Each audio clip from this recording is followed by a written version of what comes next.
Villain सटिक दोस्तों, स्वागत है आपकी अपने यूट्यूब चैनल जिस पर। दोस्तों, आज की हम इस वीडियो में बात करने वाले उत्तर प्रदेश की 69,000 शिक्षक भर्ती के सामने उत्तर प्रदेश की 69,000 शिक्षक भर्ती में 4th सूची जारी होने के बाद नियुक्ति का इंतजार कर अभ्यर्थियों के लिए महत्वपूर्ण अपडेट है। आज की महत्वपूर्ण अपडेट है, बात करने वाले रिक्त पदों के डाटा के बारे में, साथ ही बात करने वाले जो अभ्यर्थी मिलने गए थे उनसे यहाँ पर जो मुख्यमंत्री सर की मुलाकात हुई है कि नहीं हुई है उसके बारे में जानकारी है। साथ ही बात करने वाले 13 तारीख से पहले जो विभागीय मीटिंग है उसकी अपडेट क्या है और किस प्रकार से विभाग तैयारी कर रहा है। तो दोस्तों, वीडियो करने से पहले आपसे छोटा रिक्वेस्ट है, अगर आपने अभी तक चैनल को सब्सक्राइब नहीं किया है तो प्लीज़ चैनल को सब्सक्राइब करें ताकि ऐसी अपडेट आप तक पहुँचती रहे। चलिए फिर वीडियो को लेते हैं, बात करते हैं। सबसे पहले अभ्यर्थियों द्वारा किए गए महत्वपूर्ण प्रयास के बारे में यहाँ पर लिखा गया है। 800 शिक्षकों की नियुक्ति उलझी, 69,000 शिक्षक भर्ती में आरक्षण की गड़बड़ी के चलते हुए थे बाहर। बेसिक शिक्षा की 69,000 शिक्षक भर्ती में आरक्षण की गड़बड़ी के हुए बाहर। 800 का चयन तो अलग से किया गया, लेकिन नियुक्ति करीब 9 महीने के बाद भी नहीं मिल सकी है। पिछले दिनों बेसिक शिक्षा परिषद सचिव ने इस भर्ती के रिक्त पदों का ब्यौरा जुटाने के लिए बेसिक शिक्षा अधिकारियों को पत्र लिखा था, रिक्त पदों पर नियुक्ति की जा सके, लेकिन रिक्त पदों की संख्या नहीं मिली है। ठीक है, यानी अब स्पष्ट कर देगा कि अब जो रिक्त पदों का जो डाटा है वो नहीं मिल पाया। ठीक है, 13 अक्टूबर को हाईकोर्ट में सुनवाई भी है। आरक्षण गड़बड़ी के कारण बाहर हुए आरक्षित वर्ग के 800 अभ्यर्थियों की चयन सूची जनवरी में जारी हुई थी। तब से ये अभ्यर्थी नियुक्ति पाने के लिए निदेशालय से लेकर शासन और जनप्रतिनिधियों के चक्कर लगा रहे हैं, लेकिन सिवाय आश्वासन में कुछ हाथ नहीं लगा है। मामले में अभ्यर्थियों ने हाईकोर्ट का दरवाज़ा खटखटाया। हाईकोर्ट मामले में स्पेशल बेंच बनाकर सुनवाई कर रहा है।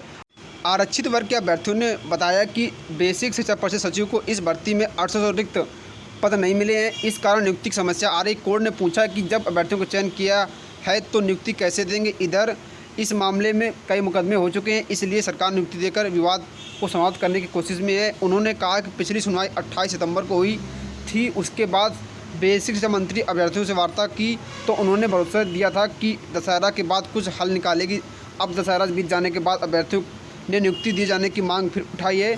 अभ्यर्थियों ने शुक्रवार को प्रयागराज आए मुख्यमंत्री से मिलकर ज्ञापन देकर अपनी बात रखने की कोशिश की, लेकिन मुलाकात नहीं हो सकी। यानी यहाँ पर जो है स्पष्ट है कि जो अभ्यर्थी लगातार प्रयास कर रहे हैं, लेकिन जो बेसिक विभाग है उसमें अभी तक इतने पदों की संख्या नहीं आ सकी जिससे यहाँ पर इन अभ्यर्थियों को नियुक्ति पत्र मिल सके। इसकी अपडेट मैंने ऑलरेडी आपको दे रखी है।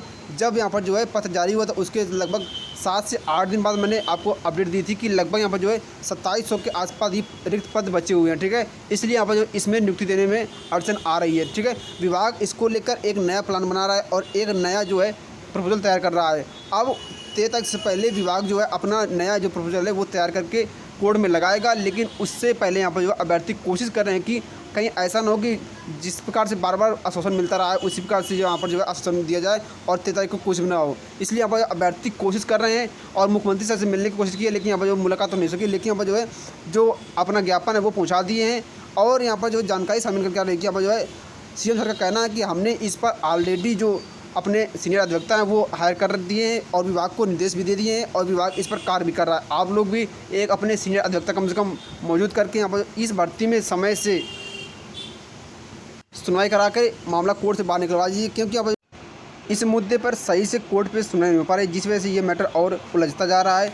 यानी सीएम सर का ये स्पष्ट कहना है कि यहाँ पर जो है ये जो भी हाल इसका निकलेगा वो कोर्ट से निकलेगा और कोर्ट के लिए हमने एक सीनियर अधिवक्ता हायर कर लिया है और संभावना ये है कि एक और सीनियर अधिवक्ता हायर करने की बात कही गई है विभाग द्वारा। और 13 तारीख से पहले लगभग यहाँ पर जो है जो सुनवाई होगी उससे पहले यहाँ पर जो है कम से कम 2 सीनियर अधिवक्ता सरकार की तरफ से और अभ्यर्थी की तरफ से कम 2 सीनियर अधिवक्ता मौजूद रहेंगे। ठीक है, और विभाग द्वारा जो प्रपोजल तैयार किया जा रहा है वो यहाँ पर जो है वो 13 तारीख को लगाया जाएगा और 13 तारीख से पहले मोनी बनाम स्टेट ऑफ यूपी वाले केस में काउंटर भी फाइल कर दिया जाएगा। हालांकि विभाग इसको लेकर तैयारी कर रहा है, लेकिन यहाँ पर जो है अपनी तत्परता इस पर दिखा नहीं रहा, जिसकी वजह से यहाँ पर जो मैटर है वो लेट होता जा रहा है। तो दोस्तों, इतना स्पष्ट है कि ये जो मैटर है वो कोर्ट से ही सुलझेगा। और जो रिक्त पदों के सभी डाटा की बात करते हैं तो उसके यहाँ पर जो है उसका यहाँ पर ऑफिशियल डाटा तो नहीं पता, लेकिन यहाँ पर जो है लगभग 2700 के आसपास जो है रिक्त पद हैं। ठीक है, इससे ज़्यादा पद नहीं है, इस वजह से यहाँ पर जो है इसमें थोड़ी दिक्कत आ रही है। विभाग ने पद जारी किया था लेकिन उतने पद नहीं मिल पाए जितने यहाँ पर जो है चाहिए थे, इसलिए यहाँ पर जो भर्ती जो है आगे नहीं बढ़ पा रही है। यही कारण है कि अभी तक भर्ती प्रक्रिया आगे नहीं बढ़ सकी है। लेकिन अब सरकार द्वारा एक नया प्रपोजल तैयार करके सरकार द्वारा कोर्ट पे लगाया जाएगा और अगर उस पर कोर्ट की सहमति बनती है तो 13 तारीख को इस पर डायरेक्शन मिलने की संभावना है। जैसा भी होगा जो भी होगा आपको हम जानकारी दे देंगे। तो दोस्तों, आज की वीडियो आई होप आपको वीडियो पसंद आएगा। वीडियो पसंद आया वीडियो को लाइक करें, चैनल को सब्सक्राइब करें ताकि ऐसी अपडेट आप तक पहुँचती रहे। थैंक यू फॉर वॉचिंग जिनसा टेक।